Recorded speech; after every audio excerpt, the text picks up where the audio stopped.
ஷாலும் கர்த்தருடைய நாமம் மகிமைப்படுவதாக. கர்த்தருக்குள் பிரியமானவர்களே, வேத வசனம் இப்படியாக சொல்லுகிறது, நானே வாசல், என் வழியாய் ஒருவன் உட்பிரவேசித்தால் அவன் இரட்சிக்கப்படுவான், அவன் உள்ளும் புறமும் சென்று மேய்ச்சலை கண்டடைவான். யோவான் 10:9. கர்த்தருக்குள் பிரியமானவர்களே, யோவான் எழுதின சுவிசேஷத்திலிருந்து கடந்த 2 நாள் அநேக சத்தியங்களை நாம் கற்றுக்கொள்ள தேவன் நமக்கு உதவி செய்தார். கடைசியாக நாம் தியானித்தோம், தேவனுடைய வசனத்தை கை கொள்ளுகிறவன் என்றென்றைக்கும் மரணத்தை காண்பதில்லை என்று நாம் தியானித்தோம். இந்த 10வது அதிகாரத்தில் துவக்கத்திலிருந்தே கர்த்தர் சொல்லுகிறார், நான் மேய்ப்பனாயிருக்கிறேன், நான் வாசலாயிருக்கிறேன், நானே ஆடுகளுக்கு வாசலாயிருக்கிறேன் என்று மெய்யாகவே உங்களுக்கு சொல்லுகிறேன் என்று அவர் சொல்லுகிறார். இங்கே உண்மையான ஒரு மேய்ப்பனும் மேய்ப்பன் அல்லாதவரை குறித்தும் கர்த்தருங்க பேசுகிறார். அப்போ மேய்ப்பன், உண்மையான மேய்ப்பன் எப்படியாக தன்னுடைய ஆடுகளுக்கு அவர் ஜீவனை தருகிறார், கூலிக்காக இருக்கிற மேய்ப்பன் எப்படி இருக்கிறார், அல்லது மேய்ப்பன் அல்லாதவன் எப்படிப்பட்டவனாய் இருக்கிறான் என்று அநேக காரியங்களை அவர் பேசிக்கொண்டு வருகிறார். ஆனால் இந்த 9வது வசனத்தில் ஆண்டவர் சொல்லுகிறார், நானே வாசலாய் இருக்கிறேன். அது பரலோகத்திற்கு வாசலாய் நாம் எடுத்துக்கொள்ளலாம், ரட்சிப்புக்கு வாசலாய் எடுத்துக்கொள்ளலாம், பரலோக ராஜ்யத்தில் நாம் வாரிசாய் மாறுவதற்கு வாசலாக இருக்கலாம். அப்போ இந்த பரலோக ராஜ்யம் என்கிற இந்த ஆட்டு தொழுவத்தில், பரலோக ராஜ்யம் என்ற இந்த தேவனுடைய உன்னதமான அந்த இடத்திற்கு நீங்களும் நானும் செல்ல வேண்டும் என்றால் வாசலாகிய இயேசு கிறிஸ்துவின் மூலமாகவே நாம் செல்ல வேண்டும். அதுதான் ஆண்டவர் சொல்கிறாரு, என் மூலியமாக தான் நீங்கள் ரட்சிக்கப்படுவீங்க, என் மூலியமாக தான் நீங்கள் பரலோக ராஜ்யத்துக்கு போக முடியும், என் மூலியமாக தான் பிதாவுக்கிட்ட நீங்கள் சேர முடியும் என்று அவர் சொல்லுகிறார். அப்போ இங்கே சொல்லுகிற ஒரு காரியம் பாருங்கள், என் வழியாய் ஒருவன் உட்பிரவேசித்தார். அப்போ என் மூலியமாக தான் நீங்கள் உள்ளே போக முடியும்.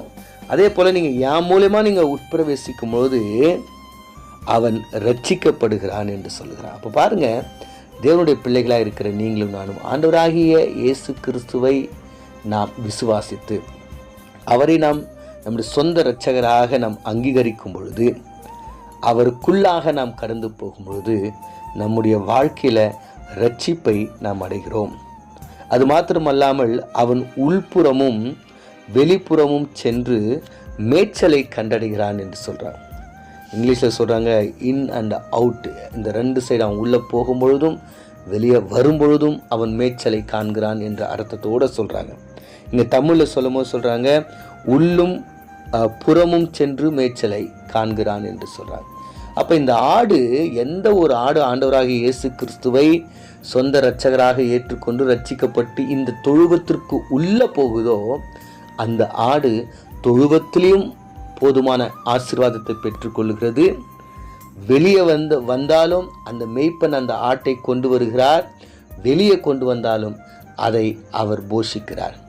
அப்போ இந்த ஆட்டு தொழுவத்திற்குள்ளாய் இருக்கும் பொழுதும் அது பாதுகாக்கப்படுகிறது, வெளியே வரும் பொழுதும் அது பாதுகாக்கப்படுகிறது. தொழுவத்தில் உள்ளே இருக்கும்பொழுது அதுக்கு ஆபத்து வரும்போது தன்னுடைய ஜீவனை தருவதற்கு இந்த மேய்ப்பனாகிய நல்ல மேய்ப்பன் ஆயத்தமாக இருக்கிறார், வெளியே வந்தாலும் அவர் ஆயத்தமாக இருக்கிறார். அப்படியாக இந்த தொழுவத்தின் வாசலாகவும், ஏன்னா தொழுவத்தினுடைய வாசல் மிகவும் ஜாக்கிரதையாக இருக்க வேண்டும். ஏன்னா அந்த வாசல் சரியில்லை என்றால் உள்ள எல்லா விதமான விலகுகளும் உள்ள மற்ற காரியங்களும் சென்று ஆட்டை அழித்துவிடும். அந்த மேய்ப்பன் வைத்திருக்க அந்த ஆடுகளுடைய கூட்டத்தை அழித்துவிடும். அதான் கர்த்தர் சொல்கிறார், நான் நல்ல மேய்ப்பனாக இருக்கிறேன், நானே வாசலாக இருக்கிறேன். ஒருவன் என்னை விசுவாசித்து ரட்சிப்பை அடைந்து எனக்குள்ளாக வந்துட்டானா அவன் உள்ளேயும் ஆஸ்வதிக்கப்படுவான், வெளியும் ஆசீர்வதிக்கப்படுவான்.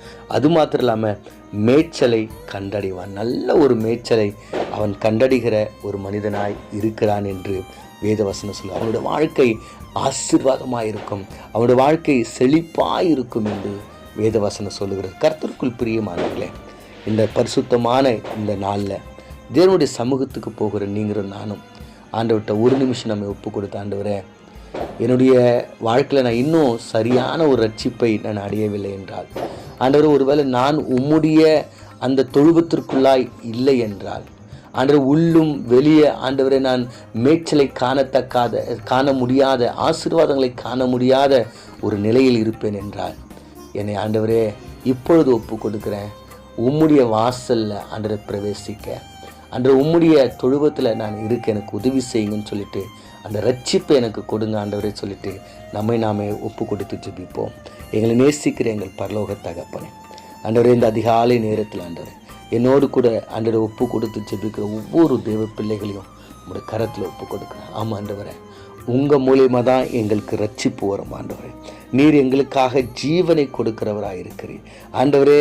நீர் எங்களை ஆண்டவர் ரட்சிப்பின் அனுபவத்திற்குள்ளாக வருவதற்கு ஆண்டவர் உம்முடைய ஜீவனை நீர் எங்களுக்காக கொடுத்தீங்க ஆண்டவர். உங்களுடைய ரத்தத்தை நீங்கள் சிந்தினீங்க ஆண்டவர். இந்த அதிகாலை நேரத்தில் அதன் மூலமாக எங்களுடைய பாவங்களை கழுவி உங்களுடைய தொழுவத்தில் எங்களை சேர்த்து கொண்டு ஆண்டவர் நாங்கள் உள்ளும் ஆண்டவர் வெளிப்புறமும் நல்ல ஒரு மேய்ச்சல்களை கண்டு பரலோக ராஜ்யத்தில் சேர்க்கப்பட்டவர்களாய் எங்களை மாற்றும்படியாய் இயேசுவின் மூலம் ஜெபிக்கிறோம் நல்ல பிதாவே, ஆமென்.